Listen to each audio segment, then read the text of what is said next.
actual, un tema que prácticamente como médicos van a tener que manejarse con conceptos muy bien, muy claros, muy importantes, que es el concepto de las heridas, ¿verdad? Dentro de lo que son las heridas en general, todo el mundo sabe lo que es una herida, ¿verdad? Una herida es una lesión, un traumatismo, una pérdida de sustancia, vamos a englobar bastantes temas en el concepto herida, ¿verdad? Están las heridas eh, de diversos tipos que vamos a ver, pero asociado a este tema de las heridas, siempre vamos a encontrar dos cosas, y todavía, no ve mi pantalla, dice, pero todavía no puse la del slide. Estaba dando una pequeña introducción nada más. Eh, Asociado a eso, siempre vamos a tener dos procesos muy importantes que nunca deben olvidar. Uno es el sistema de coagulación, o sea, nuestro sistema de respuesta a lo que es un traumatismo, a lo que es una lesión, que es el sistema de coagulación, por supuesto, ¿verdad? Cuando tenemos una pérdida importante de tejido o una pérdida importante de sustancia, se cortan los vasos sanguíneos y tenemos lo que se llama la hemorragia típicamente, ¿verdad? Entonces, generalmente empieza el proceso de reparación con, primero, ¿verdad? La formación del tapón del coágulo, ¿verdad? Y posteriormente se produce el proceso de cicatrización o reparación. Pero dos procesos son importantes en todo el traumatismo, en toda reparación. Uno es el proceso del sistema de coagulación y otro el sistema de cicatrización. Están implicados dos procesos que van a estar juntos, ¿verdad? No al mismo tiempo, pero que se complementan. Y si tenemos problemas, si tenemos patologías en ambos tipos de sistemas, ¿verdad? Vemos lo que son las patologías de las heridas. Ok, a grosso modo es lo que vamos a desarrollar hoy. Me gustaría que si tienen alguna pregunta, no tengo problema de parar o de interrumpir. Generalmente es un tema fácil, un tema corto, es un tema que muchas veces no se le da la importancia que debe tener porque es prácticamente algo que todo médico debe saber manejar. El tema de una herida, por supuesto, si hay algún problema, un accidente, una herida, primero que nada llamar al médico, ¿verdad? Y por lo menos tiene que tener un concepto de qué es lo que es una hemostasia, trastorno de coagulación y a un largo plazo trastorno de la cicatrización. Va a presentar. Ver. Ahí ya ven mi pantalla. Sí, profe. Ahora sí, profe. Entonces la primera.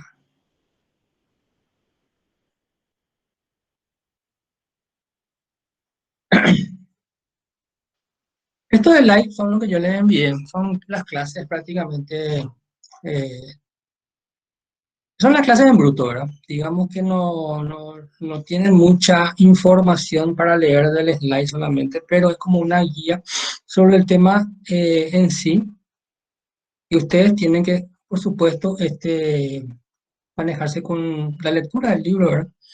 Y ver los conceptos importantes. Lo importante es, como yo le digo en las clases, nos hacen fijar los conceptos que van a ser, digamos, las bases de lo que es el entendimiento de este capítulo. Bueno, herida como definición son entonces lesiones traumáticas que generan la pérdida de continuidad de la integridad de los tejidos blandos. Esa es la definición, ¿verdad? Literal, la definición, digamos, etimológica del concepto de heridas. Por supuesto, tenemos diversos tipos de heridas.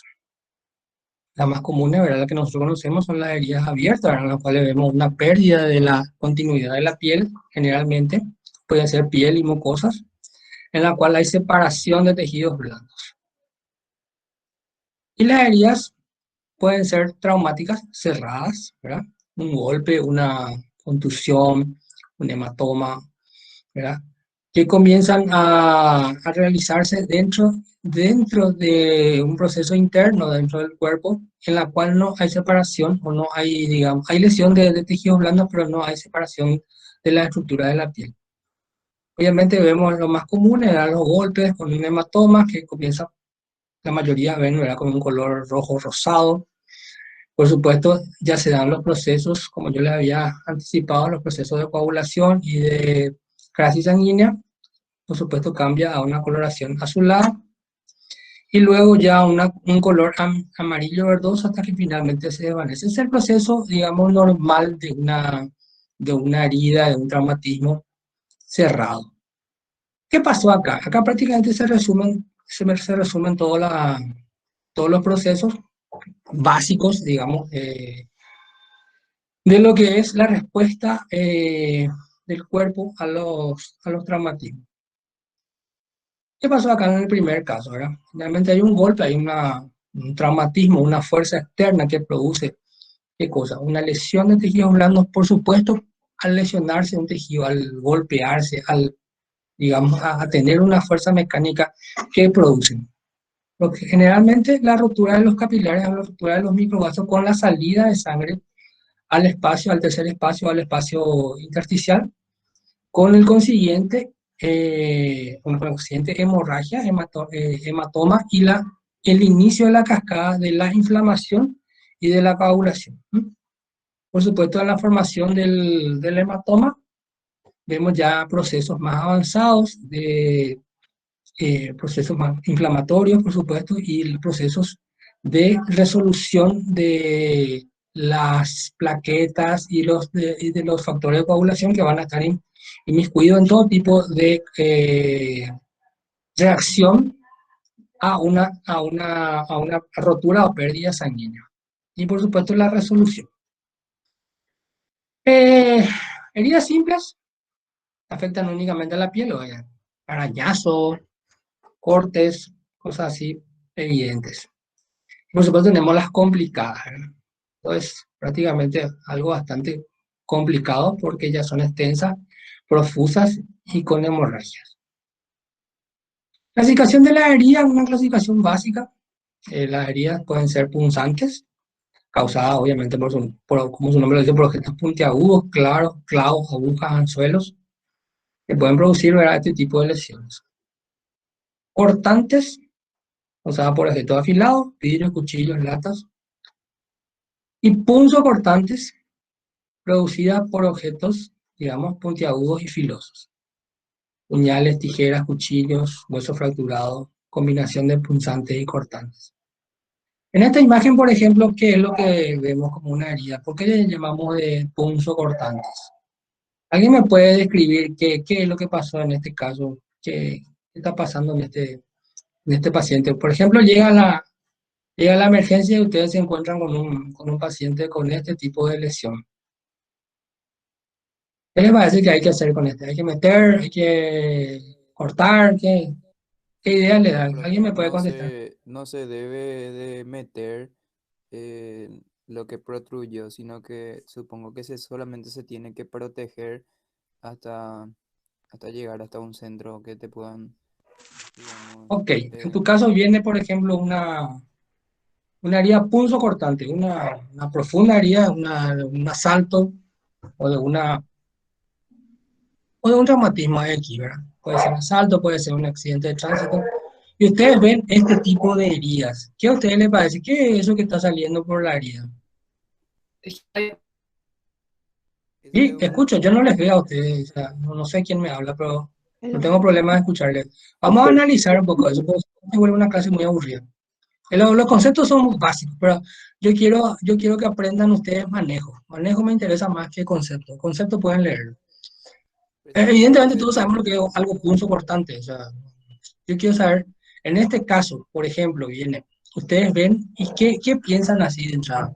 Dicen, por ejemplo, bueno, una herida grave, obviamente es bien profunda y vemos la salida de tejido abdominal, ¿verdad? Probablemente epiplón o vasas intestinales. De hecho, cuando vemos este tipo de lesiones punzocortantes, tenemos que... Ay, por favor. para sacar a los perros. Tenemos que ya, de hecho, vemos que, perdón, se me fue la onda, hay una lesión importante de qué estructura que va a producir, o sea, que nosotros ya consideramos que hay una, digamos, una sepsis o una invasión de un tejido de microorganismos en el abdomen. O sea, al ver este tipo de lesiones, en las cuales tenemos salida de epiplom, ya tenemos que dar por sentado de que eso es una lesión que va a producir una infección en dónde. ¿Qué es lo que se comunicó al exterior que no puede estar comunicado con el exterior? La cavidad El abdominal, peritoneo. profe. Peritoneo, muy bien. La cavidad abdominal, ¿verdad? Entonces, de hecho, ya vemos que este paciente, obviamente no le vamos a poner una curación, le tapamos y se terminó, ¿verdad? Este paciente tiene que ir a exploración, tiene que ir a quirófano y probablemente en el transcurso de un tiempo va a desarrollar una peritonitis si es que no se procede a una limpieza, a una reparación y a una exploración de la cavidad abdominal. Ese es importante, es un concepto muy importante que manejen ustedes, sobre todo el día de mañana en accidentes claro que cae de obvio, pero cae de obvio muchas veces. Dicen, bueno, acá tenemos 5 o 6 horas hasta que este tipo haga una peritonitis generalizada y se lo empieza a descompensar. O sea, sí o sí enviarle a un centro de un nivel adecuado como para que pueda realizarse una laparotomía, una exploración de ASA o de lo que sea. ¿Por qué decimos que el epiplón es como el policía del abdomen? ¿Qué pasó acá? ¿Qué a usted le pasó? O sea, hubo una herida, no veo a qué nivel, pero evidentemente es abdomen. ¿Y qué, qué es lo que hizo el peritoneo? Porque se retrae hacia el sitio de la infección o de donde está lastimado, por decirlo así, ¿verdad? Sí. ¿Y por qué sale el peritoneo? O sea, el peritoneo, perdón, el epiplón. Se me fue la cara. El epiplón. Sale ¿Se por acuerdan ustedes del diferencia de epiplón? Parece presión, como un profe. delantal que está ahí por delante de la asa, ¿verdad? Pero como que tiene vida propia, ¿verdad? De repente en un apéndice se va y se pone en el apéndice. En una lesión, una lesión de úlcera, úlcera perforada, a veces le encuentra al epiplón también encima. Es como que es un sistema de defensa primitivo, pero sistema de defensa así del cuerpo como que va y quiere taponar esa herida o esa zona como tipo una curita o algo por el estilo para ser más específico, ¿verdad? Trata de taponar y entonces vemos lo que es entonces en este caso una herida punzocortante complicada con salida de epiplom. Bueno, abrasiones. Esas son lesiones por fricción, por rozamiento de la piel con superficie dura, el famoso que te pelaste. Tenés una caída de bicicleta o de moto o lo que sea, y vemos que hay una fricción de la piel con, por supuesto, pérdida de la continuidad y eh, lesión y hemorragia y, por supuesto, ya la consecuente inflamación. ¿Ok? Laceraciones, lesiones producidas por objetos con bordes dentados.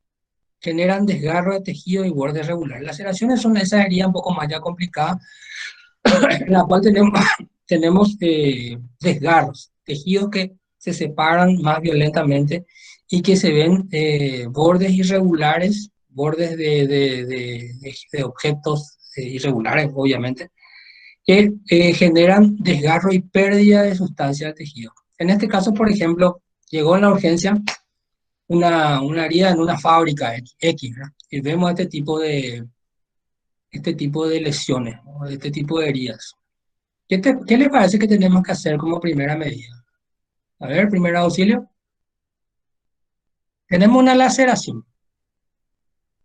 Viene este paciente, viene doctora X, de guardia, generalmente interno o practicante, a la noche, no hay nadie. Entonces subiste a atenderle, te subís, vos sos el médico. Tenés que dar una solución. El tipo está con mucho dolor y vos ves este tipo de herida. Tenés que ir directo a la sutura, Hay que Pedir no limpiar vaya y cajita. desinfectar. Perdón. Limpiar y desinfectar. Muy bien. Limpieza y desinfección. ¿Y qué más? Limpiar nomás. Por si hay O si sangrado, tiene, hay que parar. Ujú. ¿Qué más hacemos? Lluvia de ideas, chicos. Quiero saber qué saben. Aislar del Radiografía, exterior. radiografía, a ver si está comprometido el hueso. Sí, radiografía sí. De madrugada está medio complicado. ¿Qué miramos? ¿Limpiamos? Exactamente, limpieza. Pedí una riñonera, suelo fisiológico y te pones a derramar, limpiar. ¿Con qué limpias? ¿Con qué Con limpias? antiséptico.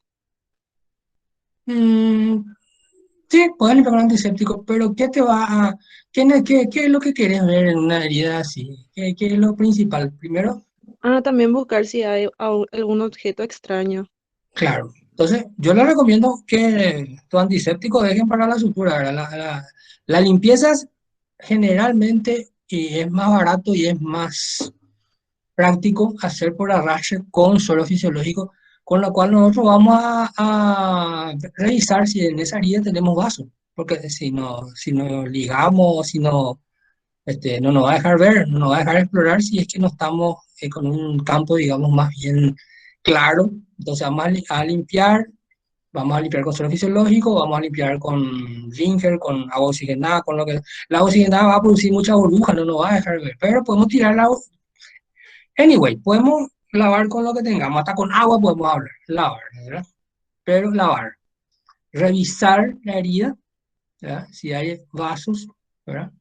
Para ligar, o no hace falta ligar, o coagular, o lo que sea, ¿verdad? Hacemos la compresión, no hay hemorragia, entonces empezamos a revisar. Acá tenemos generalmente en desgarro, tenemos en manos sobre todo, tenemos tendones, tenemos músculos, tenemos cosas que tenemos que no acordarse, porque yo me acuerdo que cuando nosotros eh, teníamos que hacer este tipo, muchos decían, no, meterle nomás ya sutura, ¿verdad? Y se quedaba el dedo así, o sea, heterogénea, ¿verdad? Porque no, acuérdense que la mano es un tejido muy especializado, o sea, hay especialistas en mano, porque prácticamente tiene varios movimientos que dependen mucho de los tendones, de la musculatura que hay en la mano, ¿verdad? La posición de los dedos muchas veces. Entonces, traten en lo posible, cuando son heridas de mano y van a tener que suturar, limpiar exhaustivamente y traten de ver si tienen tendones o si tienen tejido, porque se ven generalmente los tendones sueltos, ¿verdad? No que se pongan a hacer microcirugía, pero que hagan como que esto probablemente va a necesitar un especialista en mano, ¿verdad? Entonces no metan profundos puntos, sino que traten de recuperar la anatomía posible, hagan un afrontamiento y por supuesto eh, ya llámenle al especialista que cuando son lesiones importantes, obviamente no creo que tenga demasiado corte, ¿verdad? Hay veces que vienen heridas así por explosiones, esas cosas que vos ves prácticamente mucha lesión dentro de lo que es la mano. Eso es un caso especial de mano, ¿verdad? Pero en general es limpieza, eh, hemostasia y por supuesto era un afrontamiento en este caso. Profe, Sí, ¿con qué tipo de suero dijiste que hay que limpiar eso? pero fisiológico. Pero No. fisiológico es el que más hay. Es agua con un poquito de sal, 0 punto tanto de cloruro de sodio, una cosa tiene. ¿Sí? Abursivas, lesión con desgarro, eso se separa y destruye el tejido, estas son lesiones mucho más graves. Imagínense acá que hay prácticamente una amputación prácticamente ya de este miembro, con el hueso, tejido muscular y por supuesto, ¿verdad? La parte vascular, que es muy importante. Amputación, ahí ya es pérdida de un fragmento de una extremidad. Ellas son cosas más extremas. Heridas contusas, ¿m? Son producidas por la resistencia que ejerce el hueso ante un accidente, produciéndose la lesión de tejidos blandos. Generalmente se ve en la cabeza. En este caso, por ejemplo, ¿verdad? Tenemos acá dice orificio de entrada, pero una lesión con, o sea, un golpe o una pérdida de masa, digamos, o por un balazo o algo del estilo, que vemos la presencia de una lesión bastante más extensa, ¿no? Aplastamiento, por supuesto, eso ya es exagerado. Herida por arma de fuego, obviamente son producidas por balas. ¿Cuál es el tema de la herida de arma de fuego? Si hay algún balístico ahí entre nuestra clase hoy que nos pueda comentar un poco de eso. Que tenía un orificio de salida y de entrada y que no Claro, recorría rectamente así, hacia todo un desgarro así. Ujú. Aquí depende mucho del tipo de bala, de la velocidad, si son de alta velocidad o de velocidad, no de baja velocidad, pero de velocidad menor, digamos. El tipo de bala y el tipo de trayecto, ¿verdad? Siempre en todo herida de arma de fuego, por supuesto, hay que buscar el orificio de entrada y el orificio de salida. Muchas veces solamente y describir eso. Orificio de entrada en tal región, orificio de salida en tal región. Obviamente son armas de alta velocidad, o sea, son lesiones traumáticas de alta velocidad que producen bastante destrucción dentro del organismo. Depende otra vez del tipo de calibre. Muchas veces decimos la calibre 22, que es el más chiquitito, que prácticamente es de baja velocidad, pero es súper destructiva, pues, sobre todo en abdomen. O sea, encontramos generalmente solamente orificio de entrada, pero tenemos que buscar el orificio de salida, y si no está el orificio de salida, tenemos que buscar qué desastre armó ahí adentro del abdomen. El tórax, por supuesto, va a producir lesiones tipo hemotórax, hidrotórax, neumotórax, y el corazón, por supuesto, si contar el cuento. La interacción de la bala con el cuerpo humano causa una herida que tiene tres componentes: orificio de entrada, trayectoria y orificio de salida. No olvidarse de este tema con las armas de fuego. Armas de fuego generalmente son heridas bastante graves, ¿verdad? Pero lo importante, sobre todo en emergencias, llega un paciente con una herida de arma de fuego en el abdomen, es que sí o sí hay que entrar y revisar, hacer un inventario, porque acuérdense, si hay una lesión de asa, tiene que tener también su orificio de entrada y su orificio de salida.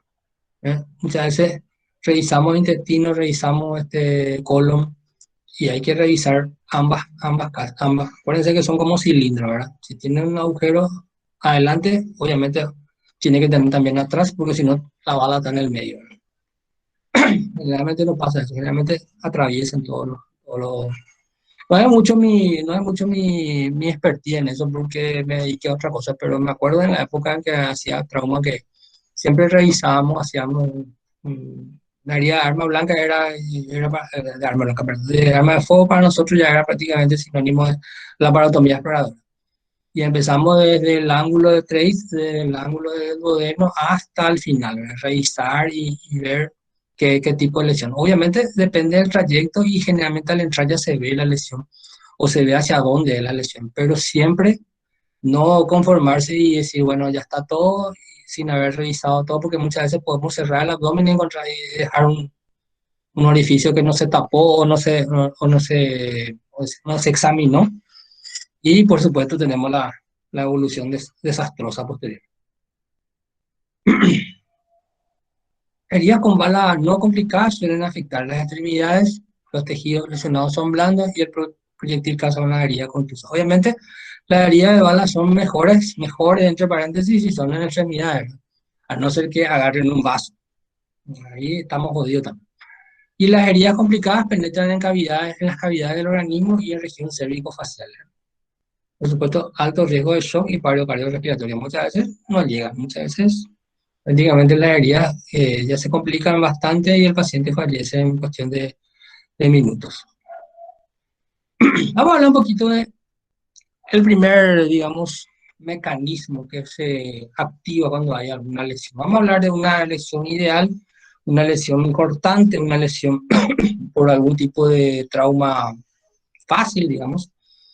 Entonces se activa en el mecanismo de coagulación. ¿Ustedes se acuerdan de algo de esto?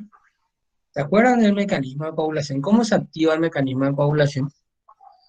¿Alguien me puede dar así a grosso modo? No vamos a dar una clase de fisiología, pero me gustaría tener conceptos y sobre todo el tema de manejar pedidos laboratoriales, que es muy importante. Porque famoso viene y dice, "Ah, vamos a pedirle su crisis sanguínea. O vemos que este paciente sangra mucho. Eh, Idealmente, pues, generalmente es un hemograma, ¿verdad? Glóbulos rojos, blancos, plaquetas. Vemos que las plaquetas pueden estar un poco bajas, bueno, descartamos otro tipo de patologías y vemos que nuestro paciente no coagula muy bien, no tarda mucho. Entonces, tenemos que, digamos, que investigar los mecanismos de coagulación, pero tenemos que acordarnos de cómo funciona este mecanismo de coagulación. ¿Se acuerdan dónde empieza la cascada de coagulación? ¿No? ¿Y los factores? ¿Cuántos factores hay? Acá dicen 13 factores. Yo tenía entendido 12, pero me dan un factor más que el factor estabilizador de la fibrina. Son varios, generalmente no nos acordamos, hay enfermedades que están relacionadas con algún tipo de factor, como la hemofilia, en el factor 8, ¿verdad? Algunos factores que pueden estar en falta, factores vitamina K dependientes. ¿Saben por qué nosotros famosos dicen vamos a hacerle vitamina K? ¿Por qué le parece a usted? Dicen, tiene una hemorragia, viene a la guardia y hacerle nomás su conación o hacerle su vitamina K. ¿Alguna vez escucharon eso, lo que hacen guardia? ¿Mm? No, no hacen guardia, chicos, bueno, la verdad que justo pregunto en pandemia, ¿verdad? No Pero fuimos a hacer, sí, lastimosamente. sí, lastimosamente. Pero hay pues cosas que uno aprende así escuchando, ¿verdad? Y es típico, o no sé, de repente cuando en la maternidad viene una chica o la chica consulta a una licenciada y me dice, pues es que tengo mucha menstruación. Mi ciclo es muy intenso, más de 5 días, sangrados muy importantes. Y le dice, no estoy hablando de el tipo así, el famoso del pasillo, y ponete la vitamina K. Dice, ¿qué tiene que ver la vitamina K con la coagulación? Y ¿Alguien puede ver? tiene que ver porque hay factores Sí. que son dependientes de vitamina K, entonces asumo que sería para descartar que no haya un problema con ellos. O sea, asumís, digamos, empíricamente que estás calculando de que hay un problema de coagulación, entre paréntesis, mira que la menstruación tiene muchos factores que no tienen nada que ver y muchas veces con la coagulación, pero si estás sangrando mucho, ponete vitamina K, o toma tal cosa, toma con acción me viene a la cabeza el nombre comercial, ¿no? Entonces, quiere decir que hay una relación entre la vitamina K y los factores de coagulación. En el caso de, por ejemplo, una herida, lo que hay es un contacto de la sangre con tejido tisular, o sea, hay salida de sangre, hay contacto de la pared del endotelio con un tejido extraño, digamos, que sería el factor tisular. Esto hace que arranquen dos cascadas, ¿verdad? Una es la vía intrínseca y otra es la vía extrínseca. ¿Se acuerdan de eso? Fisiología, vamos al tema. Es un tema argel, yo sé que, pero hay que tratar de buscar el lado simple de las cosas, ¿verdad? Hay una rotura de vaso sanguíneo, obviamente por un traumatismo, por un corte o por una contusión X. Contracción de las células endoteliales, formación del tapón plaquetario. ¿Qué es lo primero que viene a tratar de parar ese sangrado? Las plaquetas. Plaqueta, ¿verdad? ¿A quiénes se le llama primero? Primero, ¡tan! Hay un corte, hay una rotura del vaso sanguíneo, contracción, y hay un sistema químico que les voy a ver después el nombre, que hace que dicen, plaquetas, vengan acá, ¿verdad? Y vienen las plaquetas y empiezan a depositarse y forman lo que se llama el tapón plaquetario. Obviamente las plaquetas ni siquiera son células enteras, ¿verdad? Son como ladrillos, ¿verdad? Que tratan de atajar la salida de la sangre, ¿no? Alrededor de las plaquetas, ¿qué se forma? Porque las plaquetas no vienen juntas ahí, no se van. ¿qué es lo que empieza a crecer alrededor de ellas? Que va a Una ser, malla, digamos, Una red una de malla de comunicación. fibrina puede ser. fibrina, muy bien, eso, fibrina. Empiezan a tratar de tipo ponerle, recuerden como una casa, ¿verdad? O ponerle los ladrillos o tenés que poner algo para juntarle a los ladrillos. Entonces, empezar con la mezcla, ¿verdad? La mezcla es como la fibrina. Empiezan a entretejerse las fibras de fibrina para tratar de formar un tapón coaguloso, coaguloso, perdón, del coágulo, ¿verdad? Y proliferación de tejido fibroso. Básicamente, y a grosso modo, sin ir a tantas explicaciones técnicas, es lo que pasa en el proceso de coagulación. Tenemos la formación del coágulo, ¿verdad? Ya factores como la tromboplastina, ¿verdad? Empiezan a formar a la protrombina con un factor activador de trombina, el fibrinógeno en fibrina con la ayuda del calcio, fibra de fibrina y el coágulo. Este es más o menos el resumen de eso que estábamos hablando. Vinieron primero, hubo la lesión, hay contacto de tejido conjuntivo con la sangre, empiezan a ver los factores de coagulación, ¿verdad? Von Willebrand, qué sé yo, un montón de estos factores que no me vienen hacia la cabeza. Yo lo que me acuerdo es del proceso. El proceso es importante. Sale la sangre, ahí empieza a haber una reacción, ciertos factores que empiezan a llamar a las plaquetas intentan tapar y a la par que intentan tapar empiezan a producir la producción de fibrinógeno en fibrina, que va a ser tipo la mezcla que va a producir, a tapar esa muralla que se va a construir para que se evite la extravasación de sangre. Estoy dando a entender. Sí, Sí, profe. profe.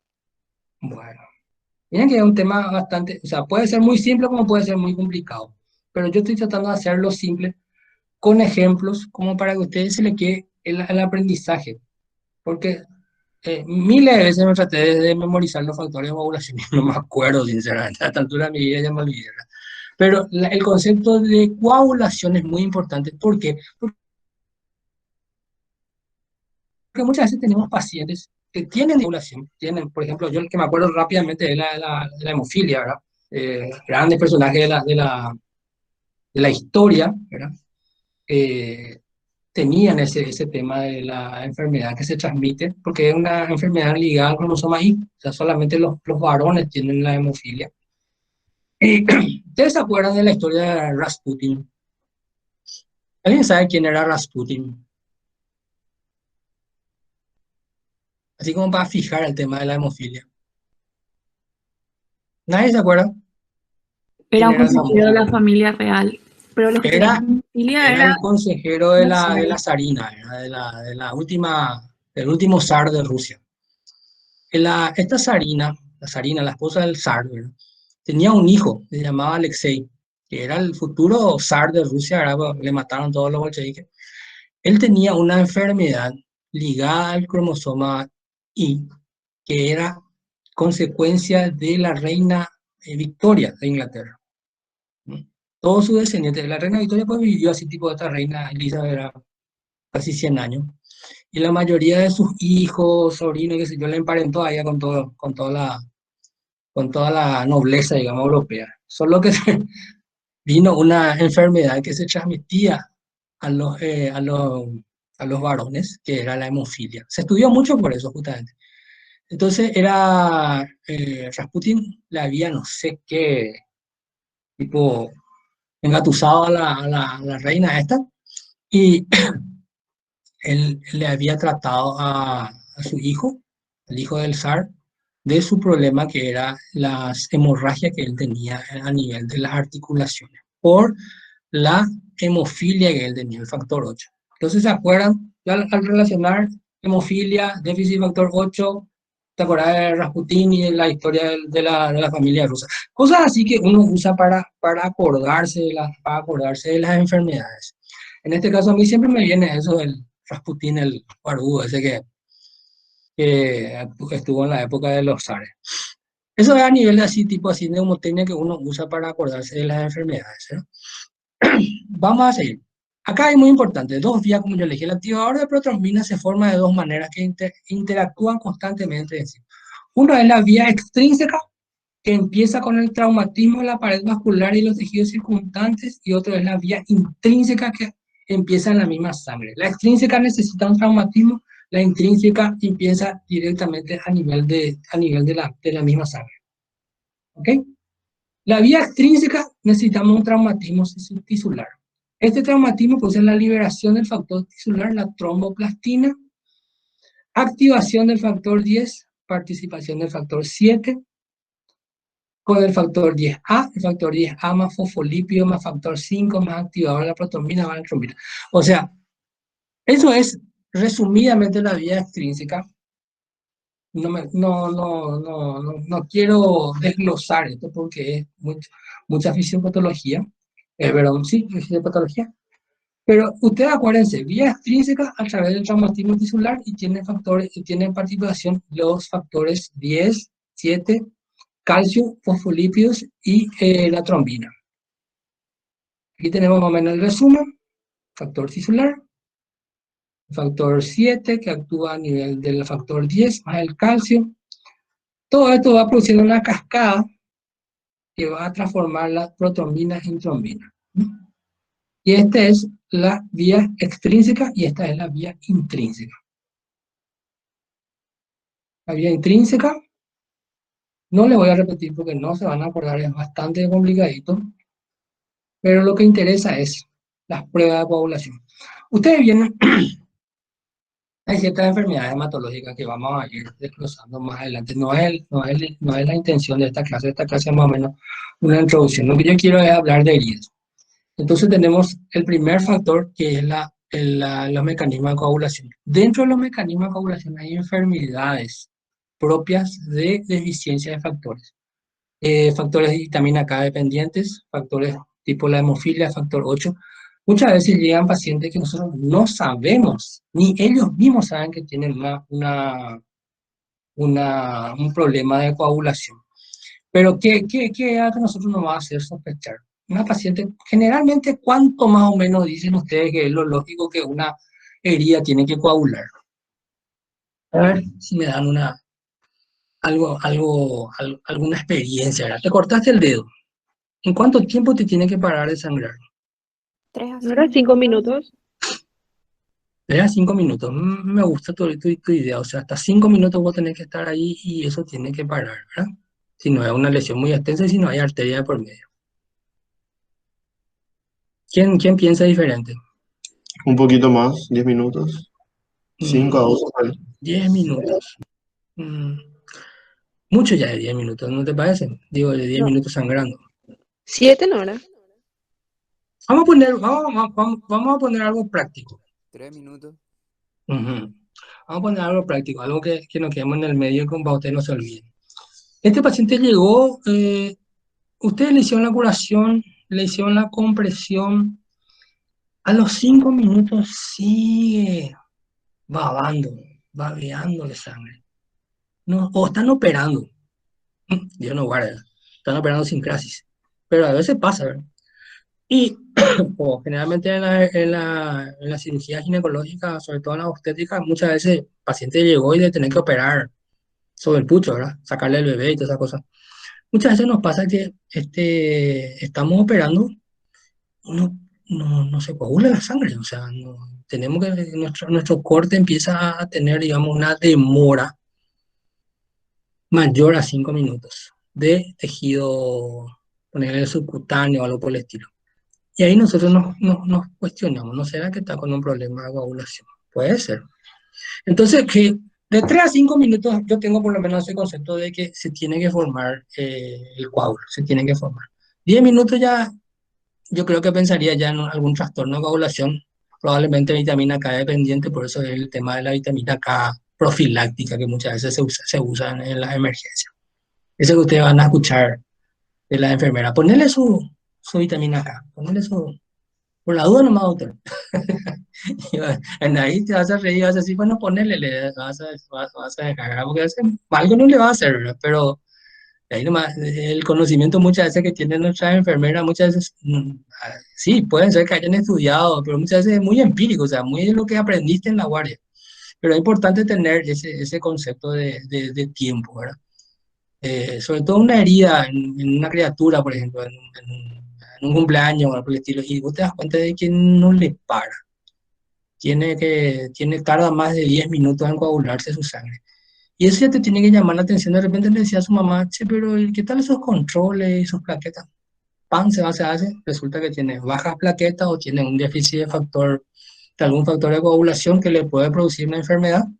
Hay enfermedades von Willebrand, mira, muchísimas enfermedades de tipo factores de la coagulación que puede ser diagnosticada por la perspicacia de un médico o por la perspicacia de un estudiante de medicina que diga, sí, pero el profe Barúa me dijo que entre 5 minutos ya tiene que coagularse la sangre. Y yo tenía hace 10 minutos que está sangrando acá y ya no tiene ni un vaso grande que esté abierto.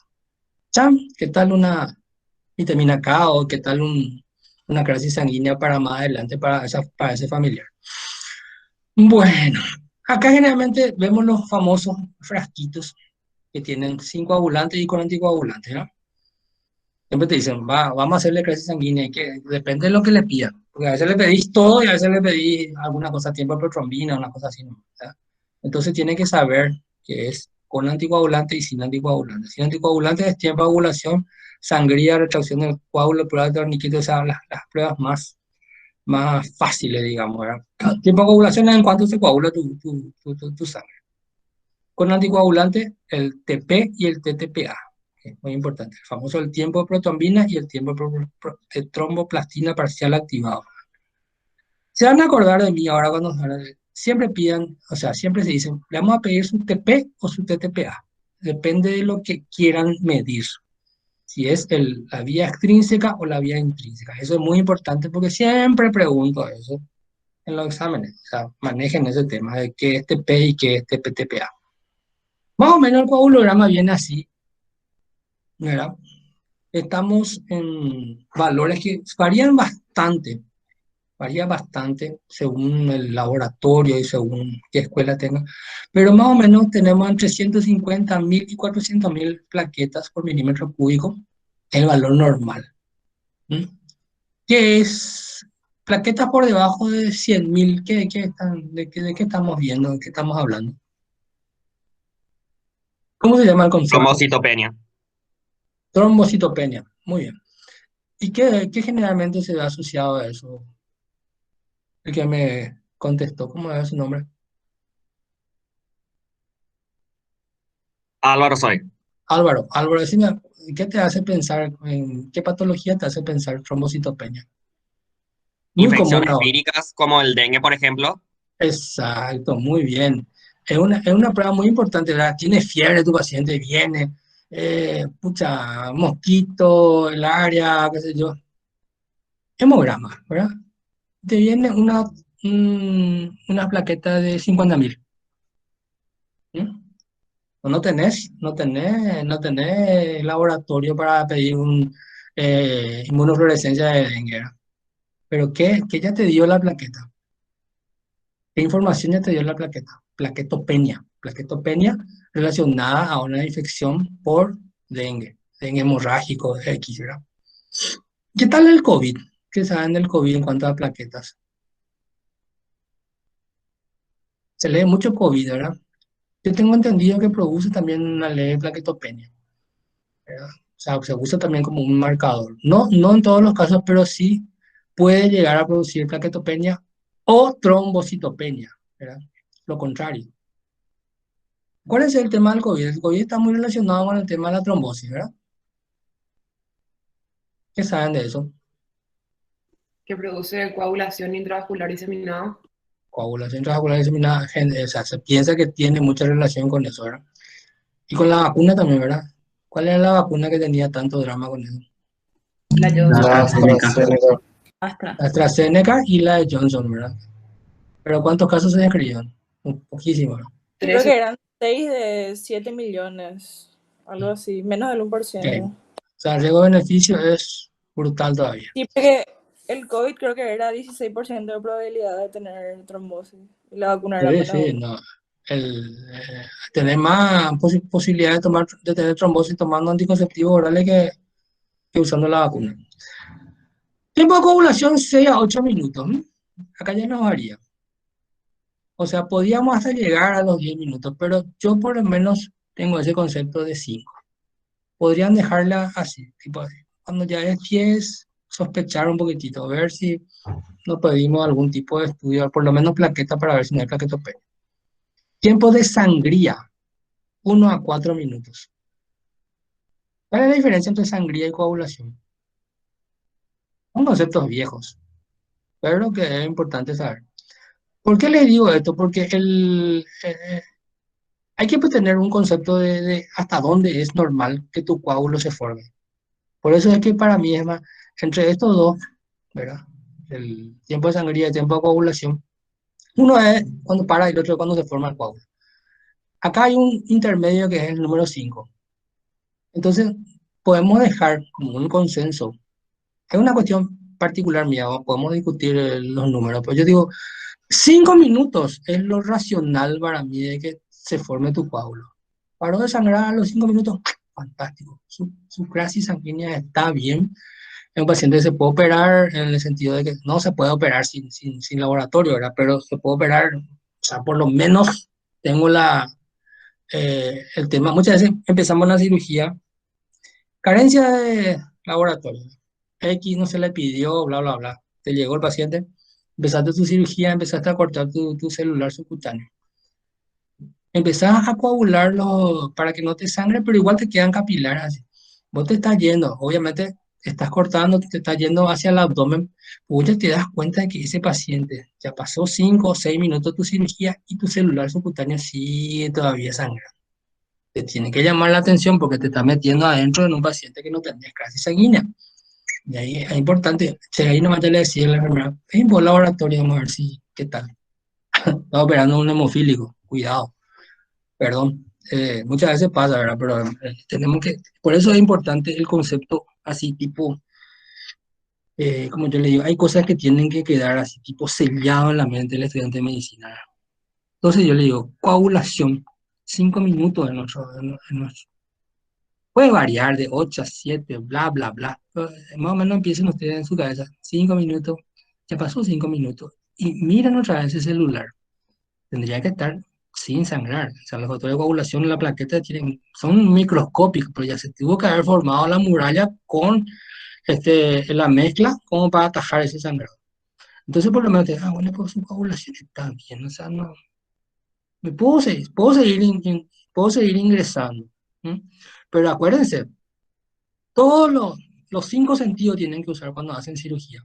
¿Ah? Todos les tienen que, tipo así, tipo investigador, mientras te vas cortando o te vas, ¿verdad?, haciendo tu laparotomía o tu colecistectomía, tu apendicectomía, te tiene que llamar la atención un campo que nunca nunca se vuelve seco, nunca, siempre es compresa, compresa porque se te llena de sangre. Guarda con los problemas de coagulación.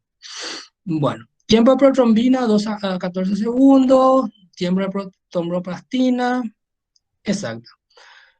Vamos a seguir. Coagulograma básico, tiempo de sangría, valor normal de 3 a 5 minutos, el que había dicho uno de los chicos. TTPA o ATPTT, depende. TTPA yo le suelo usar como una cuestión. 25 a 30 y tiempo de protrombina 70 a 120%. El tiempo de protrombina es una prueba que evalúa el tiempo de coagulación del plasma citratado y la vía extrínseca. O sea, hagan una relación. El tiempo de protrombina mide la vía extrínseca. ¿Ok? Su aumento puede indicar deficiencia de vitamina K o insuficiencia hepática. Valor normal, 12 a 15 segundos. ¿Qué es lo que yo quiero, chicos, que se acuerden? Tiempo de protrombina igual vía extrínseca, igual lesión externa, igual corte. Entonces, igual insuficiencia, aumenta, o sea, su aumento y puede indicar deficiencia de vitamina K o insuficiencia hepática. Ahí viene la historia de la licenciada que siempre le dice al doctor, metele nada más su vitamina K y vas a ver que va a parar su sangrado, va a mejorar su coagulación. ¿M? No crean que es así por sabiduría, es sabiduría popular, ¿verdad? Pero acuérdense, ¿qué mide el tiempo de protomina? La vía extrínseca. ¿Entienden? Guarden esto. Eso voy a preguntar, porque eso tienen que saber como bendito, ¿verdad? Voy a medir la TP está aumentada. La TP está aumentada, la vía extrínseca hay alguna deficiencia. ¿M? Deficiencia de coagulación 2, 5, 7, 9, 10 y fibrinógeno. Fíjate, todos los que están relacionados a la vitamina K.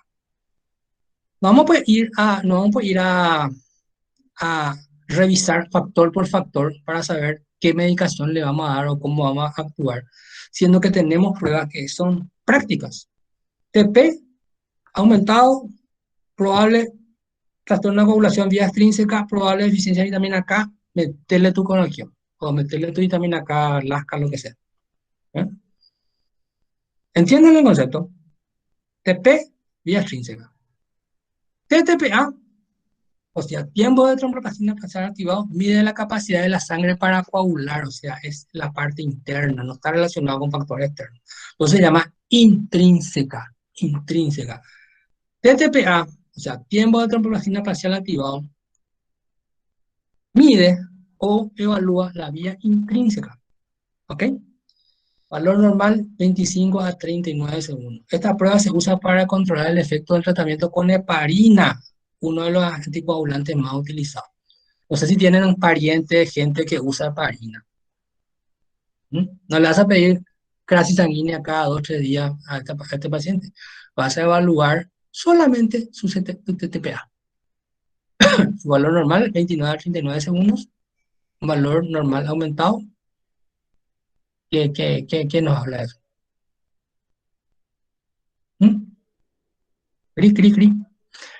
Bueno, importante. TTPA mide la vía intrínseca. Pacientes anticoagulados se controlan con tiempo de tromboplastina parcial activada. ¿Estamos? ¿Sí? ¿Alguien me discute? ¿Alguien le parece errado eso? No, profe. Sí. ¿No? ¿Ustedes conocen pacientes que usan ¿Viste con el tema del COVID? Pues hay mucha gente que usa heparina bajo pues, peso molecular por el tema del dímero D, ¿verdad? ¿Saben lo que es el dímero D? Sí, profe. ¿Qué es el dímero D? Es como un Pero me marcador dijo, para ver si estás coagulando. muy bien. ¿Qué es lo que estamos? Importante, chicos, de todo ahora, pues estamos muy en el tema del COVID. Sobre todo vienen parientes y nos dicen, pues es que creo que tengo COVID y no puedo respirar y tengo un problema. Pídanle análisis o controlen su... ¿Cuáles son los análisis que estamos pidiendo ahora mucho para controlar el tema de la coagulación intravascular diseminada o problemas trombóticos? Primero, dímero D. Dímero D es un producto de la degradación del coágulo, ¿verdad? O sea, su aumento quiere decir que en las posibilidades de tener una enfermedad tromboembólica aumenta. No es específico del COVID. Eso es importante. Si hay gente que tiene dímero D aumentado y no es COVID, pero es un indicador que me habla de un peligro potencial problema de coagulación por las reacciones que produce el virus. ¿Cuál es el otro? La ferritina. La ferritina también aumenta en COVID. ¿Cuál es otro que se está usando mucho? La procalcitonina. La procalcitonina es un indicador de inicio de la cascada inflamatoria. O sea, chicos, de repente van a tener parientes, amigos, porque no hay suficientes médicos, ¿verdad? Ustedes que son estudiantes manejen ese concepto. Y dice, venme a poner mi análisis. Y como ya están en tercero, ¿verdad? Se supone que tipo así, bueno, tú ya sabes. Y te tiran ahí un dímero D, una ferritina, una procalcitonina, un hemograma, una plaquetopenia. Y tienen que saber, digamos, distinguir si este paciente, si este pariente está por hacer una enfermedad embólica. A veces, como no hay, a mí me pasó esta semana una prima que se fue a Ingavi, estuvo de las 7 de la mañana hasta las 10 de la noche y no la atendieron. No la atendieron porque es un desastre, ¿verdad? Y vino con su famoso, ¿verdad? me mandó su análisis y no estaba bien, no le escuchaba bien, estaba con problemas respiratorios. Y ¿por qué no te dejaron? No, porque no había lugar y ¿cuánto saturas? Y 89, me dice. Dios mío, Dios. Y bueno, por supuesto me preocupé, ¿verdad? Le seguí, le volví a pedir, solamente le pedí dímero D, ferritina, procalcitonina y PCR para saber si ya estaba con alguna infección pulmonar, porque su tomografía, el IPS no se veía bien. ¿Qué pasó? Al día siguiente me viene 5 veces aumentado el valor de dímero D, ¿verdad? La procalcitonina me dio normal, el otro todo normal, pero ella es una paciente que está en su casa, está con un valor recontra alterado, con COVID, ¿verdad? Con valores de dímero D 5 veces lo normal. Y gracias a eso, bueno, le hablé a un amigo clínico, se fue, le evaluó y le dejó con heparina. Le dejó con heparina porque te va a hacer una coagulación intravascular en cualquier momento post-COVID. O sea, chicos, manejen conceptos. Por eso te digo, TTPA, vía intrínseca, TP, vía extrínseca. Lo del COVID es algo anecdótico, pero yo quiero que manejen nomás por el tema de que estamos escuchando mucho el tema del dímero D, la ferritina, ¿verdad? Y tenemos que saber, porque ya prácticamente no se nos perdona no saber las cosas que están pasando. Los periodistas se creen ya muy especializados, entonces hay que tener concepto y hay que manejar pacientes, no manejar laboratorio, ¿no? En este caso, de mi prima específicamente, ella estaba con un problema, un COVID moderado, le dije yo, no llegó a ser grave, y yo creo que hoy está mejor, ¿verdad? Con el tema de la parina, por lo menos, yo creo que en el parante le atajamos el gol, que estaba por entrar. Y el laboratorio es muy útil, es muy, o sea, ayuda, es un método auxiliar del diagnóstico, pero el diagnóstico empieza en la cabeza del médico. El médico tiene que pensar qué es lo que está pidiendo y qué relación tiene el resultado con su paciente. ¿Ok? Perdón por el divague. Hay otra prueba que se llama tiempo de trombina. Es una prueba que se observa si hay alguna interferencia en la conversión de la protrombina en trombina. Valor normal es de 15 a 20 segundos. Aumento del déficit fibrinógeno, terapia con heparina y aumento del producto que degrada el fibrinógeno. Como ustedes se dan cuenta, el tema de coagulación, yo les doy prácticamente algunos tips nada más, no estoy desglosando, pero lo que yo quiero que se acuerden es dónde se inicia, qué relación tienen con las heridas y cuáles son las formas de controlar. Porque hay muchas enfermedades de la coagulación, algunas relacionadas con el déficit hepático o déficit de vitamina K, otras relacionadas con enfermedades tipo la hemofilia y cómo se controla. TP, tiempo de protrombina, vía extrínseca. TTPA, vía intrínseca. ¿Ok? Bueno, eso es todo en cuanto a coagulación. Voy a continuar un poquitito, creo que tengo todavía un tiempo, con cicatrización. Este yo no les mandé, pero les voy a mandar. Bueno, básicamente estoy usando como para complementar nomás esta clase. Ya hablamos de lo que son las heridas y qué es la cicatrización. La cicatrización es el poder de autorreparación que tienen los seres vivos. Por eso se llama cicatriz. Traumatismo, contusión, eso ya hablamos. No voy a volver a repetir. Imagínense el pero chichón que tiene este mitad. Contusiones, contusión pulmonar, abrasiones, laceraciones, simples, compuestas, superficiales, penetrantes y complicadas. La clasificación ya la vimos. Esta es otra clase, pero nada más quiero complementar porque creo que hay que dar los dos. El tema del otro factor que es ¿cómo se llama? La cicatrización. Punzante, cortante, abrasiva, tipo una peladora que hay contusa. Ya hablamos. Orificio de entrada, orificio de salida. Esto va a hablar el doctor Lurachi, también habla bastante bastante bien del tema de traumatismo. Es más su expertise que el mío. Pero básicamente, bueno, estas son oraciones, famosa herida de perro. En este tipo de herida, ¿qué le parece a usted que hay que hacer? Aparte de la limpieza. ¿Por qué son tan peligrosas las heridas en la cara, la herida en el triángulo de la muerte que le hizo? La nariz, esta parte. Porque ¿Qué puede ir a la tiene que ver? ¿verdad? ¿Sí? Porque está cerca de los vasos linfáticos. Porque hay vasos que comunican con el cerebro. O sea, Porque hay más comunicación con el cerebro. Sobre todo en este triángulo hay en la famosa seno esfenoidal. Pueden invadir y pasar al sistema del corriente cerebral. O sea, le puede dar una infección cerebral. Esto con pérdida de sustancia, pobrecita, mordedura. Mordedura, ¿qué hay que hacer? Pongo ya día en primer auxilio, ¿verdad? El tema del perro, esa cosa. Desinfectar. Preguntar si el perro está vacunado. Hay que dar antibiótico. siempre Antibiótico. sí, perro. ¿Perdón? Antibiótico no. Siempre sí es Por la rabia. La rabia que no es un virus, Sí, por eso no antibiótico. no antibiótico. Pero, Sí, es que hay que ver si está vacunado el perro o algo. sí Por o el sí tema hay del que sí, sí, hacer. norovirus. eso en cuanto a rabia, pero acuérdense que la boca del perro tiene un montón de bacterias peligrosísimas, bacteriela, pasteurela, cani, no sé qué. O sea, si hay una mordedura y si hay o sea, si hay una mordedura de perro, yo le doy antibiótico.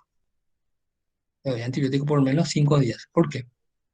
Porque esa cavidad no es una cavidad estéril, es una cavidad fuerte y va a introducir bacterias a nivel del torrente sanguíneo y a nivel de la zona de inflamación. ¿O no? Lo de la rabia es otra cosa. O sea, evidentemente antirrábica, ¿verdad? Ver el antecedente del perro, qué sé yo. Pero en una mordedura, en una lesión contuso cortante, ¿verdad? Que es el perro, yo profiláctico. Bueno, ahí hay que debatir si es antibiótico profiláctico. Pero yo sé que la boca del perro eh, tiene una flora bacteriana bastante jodida para nosotros. O sea, la mordedura de perro con desgarro, cierto. Ver el tema de la vacunación, ver la antitetánica, ver el tema de la rabia, pero no dejen así a la que Dios es grande. O sea, se puede infectar grande. Ya le da nomás para mí. Yo le doy una cefalexina por lo menos por 5 días. Profe, ¿y si le aplica la antitetánica? Sí, la antitetánica, pues en teoría tenés que tenerlo, o sea, de hecho, ¿verdad? Pero generalmente como no se sabe o no se regulariza, se suele aplicar. Como profilaxis, sí. En, en servicio de urgencia, yo recuerdo que nosotros sí o sí le poníamos, ¿verdad? Antitetánica, que no tiene nada que ver con la rabia, ¿verdad? La rabia es otra cosa. ¿Qué pasa si no se sabe lo del perro y qué saben de la rabia como enfermedad?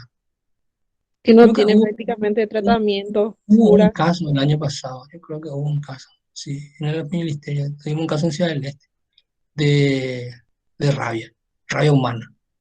Terrible fue. Tuve que intubar, no sé si salió la paciente, pero mal le dio. Y me acuerdo que fue noticia porque prácticamente no había, prácticamente, o sea, a los animales se les vacuna, no a los callejeros, ¿verdad? Pero creo que hay una cuestión de la facultad veterinaria con el Ministerio Ya no hay más eso, profe. Vos No hay tenés que más. cuidar a tu perro. Sí, sé que es una cuestión, pero estoy hablando de la cuestión perro callejero, perro que te puede morder. Pero A ya mí, por no, ejemplo, no hay más. ¿hay más? Ya no hay más. Antes había las brigadas que salían a vacunar, pero ya no hay más. Ah, pucha, ya retrocedimos entonces en eso. Bueno, cicatrización. Estas son cosas que, no sé, son como ejemplos nomás, no, no les quiero hacer perder el tiempo con eso. Dice que es una compleja interacción entre células, con sus citoquinas o mediadores y la matriz extracelular. El proceso de inflamación se divide en 3 fases: inflamatoria, proliferativa y remodelado. Esa es una cosa, un concepto muy importante que tiene que manejar. Proceso de cicatrización, sus 3 fases: inflamatoria, proliferativa y de remodelado. Fase de inflamatoria. Bueno, aquí hay un montón de información, pero acuérdense qué es lo que pasa en un proceso de inflamación: afluencia de células sanguíneas y liberación de citoquinas y mediadores, liberación de fibrógeno y fibronectina, proceso de activación, adhesión y agregación plaquetaria, tapón plaquetario, la coagulación, que es el primer proceso que viene, la vía extrínseca y extrínseca, la trombina que convierte el fibrinógeno en fibrina y el coágulo, ¿verdad? Afluencia de leucocitos, neutrófilos. ¿Por qué tenemos la famosa neutrofilia en el hemograma? Elastasa y colagenasa fagocitan bacterias, vienen los macrófagos, fagocitan las bacterias, afluencia de monocitos y macrófagos, inducción de la angiogénesis y formación de tejido de granulación. Acuérdense el tema de la cicatrización, este es muy interesante desde el punto de vista fisiopatológico, pero lo que ustedes tienen que acordarse son de estos tres procesos anteriores: inflamatoria, proliferativa y remodelado. No se salta ninguno de estas cuestiones, ¿eh? En la fase inflamatoria, las plaquetas son partes esenciales para detener el sangrado y estimular el proceso inflamatorio normal. La coagulación, la trombina es la enzima que convierte el fibrinógeno en fibrina y coagula la sangre, y los leucocitos que fagocitan, digieren y destruyen organismos y proteínas, resultando en liberación de enzimas. Acuérdense, la cicatrización generalmente viene desde abajo hacia arriba. Famosa la formación del tejido de granulación y el tejido de remodelado. ¿Qué es lo que llega? ¿Qué es lo que hace que, digamos, se forme la cicatriz? Coagulación, inflamación, llegada de los vasos sanguíneos, macrófagos, plaquetas y el tapón de fibrina. La fase proliferativa tenemos repitelización, angiogénesis, fibroplastia y contracción de la herida. Se está cicatrizando nuestra herida. La repitelización, epidermis reacciona a la lesión dentro de las 24 horas por los queratinocitos y los factores de crecimiento.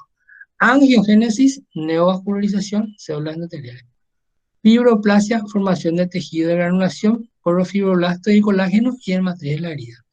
Y contracción de la herida, no viene una división cronológica, ocurren de manera armónica. O sea, puedes tener varios procesos en diferentes lugares de la cicatrización. Uno que está en la fase, digamos, inflamatoria, otro que está en la fase proliferativa y otro que está en la fase de remodelación del cuerpo. No es que viene todo junto de una vez, ¿eh? Eso es muy importante, sobre todo en la parte porque estos son procesos normales, digamos. Uno cuando va a hacer una curación o va a ver que su herida no tiene buena cicatrización, no tiene una cicatrización queloide, o sea, ya está a nivel de procesos inflamatorios, ya hay procesos dentro de lo que es la respuesta inmunológica al traumatismo. ¿Entienden? Entonces, este proceso de cicatrización usted tiene que entender en sus fases, la primera, la segunda y la tercera, como para ver si su cicatriz está cumpliendo, digamos, esa cronología y si hay alguna patología o alguna reacción o alguna exacerbación de algún tipo de reacción a ese proceso de cicatrización. ¿Entienden? ¿Ok? Hay, por ejemplo, una cicatrización tipo tejido de granulación de una gran pérdida. Empieza a venir tejido granular desde abajo, con la fibrosis.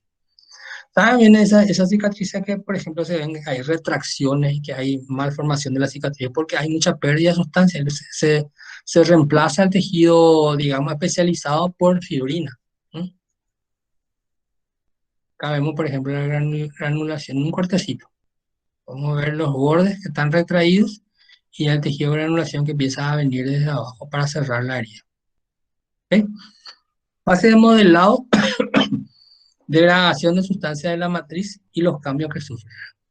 Mucho después de recuperar la barrera funcional de la piel, continúan desarrollándose procesos relacionados con la herida de reparación, que yo le estaba diciendo muchas veces, la cascarita, esa es la costrita que tanto queremos sacar, ese con otra protección. sacamos eso y se queda otra vez todo ahí. O sea, estamos retrasando el proceso de cicatrización. Tenemos que tratar de dejar esa costrita, ¿verdad? Esa que tanto nos gusta pelar. Porque si, digamos que exponemos de vuelta al ambiente, si es que sacamos eso. Obviamente eso se va a ir, se va a ir cayendo, se va a ir sacando, o sea, vamos a sacar en el momento en que ya sentimos de que la cicatrización o la granulación de abajo está bien avanzada.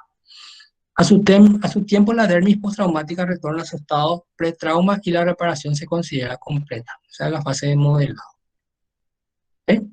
Se inicia a partir del día 21, dura varios meses hasta varios años, depende del tipo de cicatrización y que podemos que tengamos ahora. Disminuye la concentración de células inflamatorias, cesa la angiogenia, o sea, basta de vasos, termina la fibroplastia y el restablecimiento del equilibrio entre sí. O sea, se forma la cicatriz. Día 0, día 2, día 17 y día 30. Este es muy importante para acordarnos del proceso de cicatrización que tiene mucho que ver con las heridas, ¿no? O sea, es parte de la historia natural de las heridas. Tenemos dos tipos de cicatrización, primera intención y segunda intención. La primera intención es cuando existe la posibilidad de afrontar los bordes de la herida, la famosa sutura o el remojo adhesivo. Nosotros hacemos esa cicatrización de primera intención. Y cicatrización de segunda intención cuando los bordes de la herida curan sin que se haya logrado la posición de las bordes. Es la famosa cicatrización en la cual la herida se queda medio abierta y empieza a granular desde abajo para arriba. La revitalización en este caso depende de varios factores: la profundidad de la herida, la localización, la forma geométrica de la lesión y la presencia de infección. De ahí es importante el tema de los antibióticos. Porque en eso es lo que podemos hasta discutir, porque varios me discutieron que no le dan antibiótico a una mordedura de perro. Y yo le digo, son heridas abrasivas, son heridas con pérdida de sustancia, en la cual va a haber una repitalización probablemente de abajo para arriba, pero tenés bacterias ahí, o sea, no es un tejido íntegro y no vas a suturar. Por favor, no me suturen heridas por mordedura de perro, a no ser que sea una cosa así que desgarrante, pero hagan afrontamiento nada más, no cierren, no. Encima que tiene ya bacterias, vuelve a cerrar y le dejan sin oxígeno, se te va a infectar. ¿Ok? Atención primaria, atención secundaria. Factores que afectan la cicatrización: enfermedad del tejido conjuntivo, por supuesto, edad avanzada, tarda más, hipoxia, anemia, disminución del riego sanguíneo, esteroides y quimioterápicos, trastorno metabólico, diabetes, obesidad, uremia, todo eso va a tener siempre, va a afectar el proceso de cicatrización. Desnutrición, por supuesto, infecciones. El concepto de cicatriz: tejido nuevo resultante de la curación de una herida normalmente plana y blanca. Cicatriz hipertrófica o queloide, crecimiento fibroso exagerado. Muchas veces vemos a estos pacientes que a mí me pasó varias veces en heridas de cesárea, que hacen una cicatriz horrible. Voy a decir, Dios mío, por eso dicen, el cirujano hace la sutura y el paciente hace la cicatriz. Muchas veces vos haces hasta intradérmica, muy lindo, todo fantástico, pero la paciente tiene un proceso fibroso exagerado y se queda una cicatriz queloide fea, porque son bastante gruesas, son bastante desarmónicas para lo que es. Problemas estéticos y funcionales: abundante depósito de glicoproteína y colágeno y fibras remolinadas y desordenadas. La famosa cicatriz queloide. No sé si tienen experiencia o ya vieron una cicatriz queloide, que son bastante gruesas, ¿verdad? Por eso muchas veces el concepto del cirujano hace la sutura, pero el paciente hace la cicatriz. Muchas veces no depende de tu tipo de sutura o de cómo haya hecho. Muchas veces hacen puntos bien grandes separados y la cicatriz es finita. Y muchas veces hace intradérmica y te hace una queloide. Cicatrices hipertróficas son elevadas pero permanecen dentro de la línea normal de la incisión o de la lesión y tienden a regresar de manera progresiva. Esa es la famosa cicatriz que en un principio te dice, doctor, qué pucha, qué fea la cicatriz. Y es por el periodo de granulación, el periodo inflamatorio que lleva su tiempo, ¿verdad?, que va a volver a regresar de manera progresiva. Las queloides son elevadas y rebasan los límites de la herida cutánea original, invaden los tejidos circundantes y con frecuencia alta recidida después de su eliminación química. O sea, Encima tiene queloide, pide otra vez que se le haga, se le corta la cicatriz, vuelve a hacer queloide, o sea, muchas veces le decís, ¿sabe qué? Es queloide, tú haces cicatrización queloide y es muy complicado hacerte una, una cicatriz, digamos, más bien armónica. Hay predisposición familiar, se ve más en raza negra o en individuos de piel oscura. Lóbulos retroauriculares, hombros, cara anterior del tórax, brazos y ángulo mandibular suelen ser lugares locales donde puede haber cicatriz queloide. Acá está, un ejemplo. No sé qué experiencia tienen o qué si ya vieron este tipo de cicatrización, que es la famosa queloide. Este es probablemente un cuello, una cicatriz de una cirugía de tiroides que debería ni notarse. En este caso se ve como como un collar ahí en el cuello, pues. También otro ejemplo de cicatriz queloide. ¿No? Otro ejemplo. Yo no guardo. Bueno, como último tratamiento, no vamos a hablar mucho porque no es parte de la cuestión de heridas, pero siempre asepsia, anestesia, limpieza, debridamiento y escisión, sutura, vacunas, medidas generales, curaciones y retirada de puntos. La queloide o la hipertrófica, tratamiento con crema con corticoide o ácido retinoico, hay de todo, ¿verdad? Gel de silicona, inyección de corticoide, cirugía con láser. Es toda una cuestión estética y de la parte de cirugía plástica, el tema de la cicatriz hipertrófica y queloide. ¿Ok? Pero lo que habíamos repetido en concepto general del tratamiento de heridas, ¿sí? Limpieza, limpieza, arrastre, suero fisiológico, agua, manguera, lo que sea, pero limpieza de la herida. Anestesia, obviamente, vuelta a la limpieza, debridamiento, o sea, sacar el tejido muerto, o sea, reavivar los bordes en el caso de una herida de varias horas, sutura, ¿verdad? En caso de heridas que necesiten sutura, mordedura de perro, acuérdense, en lo posible, no me suturen, no me cierren eso porque eso está infectado. ¿Ok? Vacuna en general, la antitetánica, ¿verdad? Medidas generales, curaciones y la retirada de punto. ¿Cuándo se retira a punto? ¿Alguien se acuerda de eso? Se perdió y le dije, ¿en cuánto tiempo se retira a punto? 15 días después. 15 días. ¿Te operaste de alguna cosa? Sí, Y a los 15 días te retiraron. sí. ¿Y qué tal quedó tu cicatriz? Un poco hipertrófica. Ujú.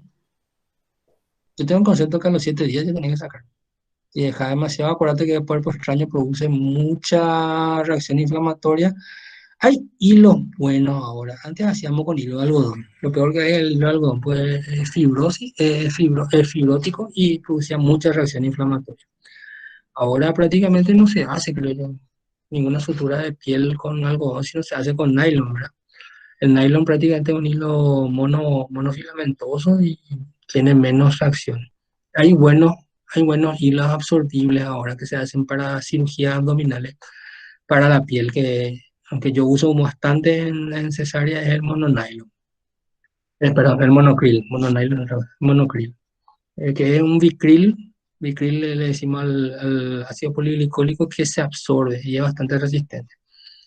Pero como digo, depende mucho del tipo de cicatrización y de reacción que tenga tu paciente. Muchas veces usando el monocril y haciendo intradérmica y todo muy elegante, pero igual te hace una hipertrófica o te hace una queloide. Depende mucho de la suerte de cada uno. Obviamente la técnica tiene que ser buena. Tu técnica por lo menos tiene que ser buena. No puedes hacer puntos separados gigantescos o una mediana. Y eso es feo, ¿verdad?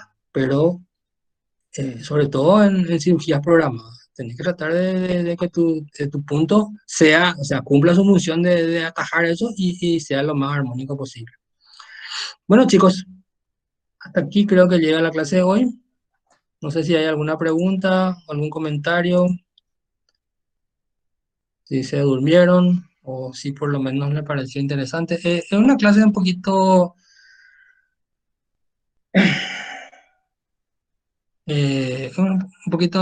larga y un poquito repetitiva, pero lo importante es tener los conceptos generales. Ok, muy bien.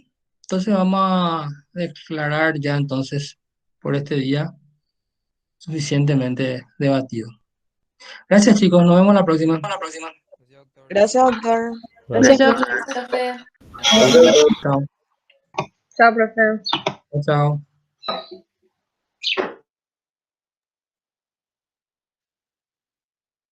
Profe, Sí, te puedo hacer una pregunta con sí, te respecto al escucho. tema de la mordedura, por ejemplo, no, Sí. o sea, se puede poner suero, o sea, con los anticuerpos antes de la vacuna, o le pones la vacuna No, viste que la vacuna antirrábica la antitetánica, o está hablando de la rabia.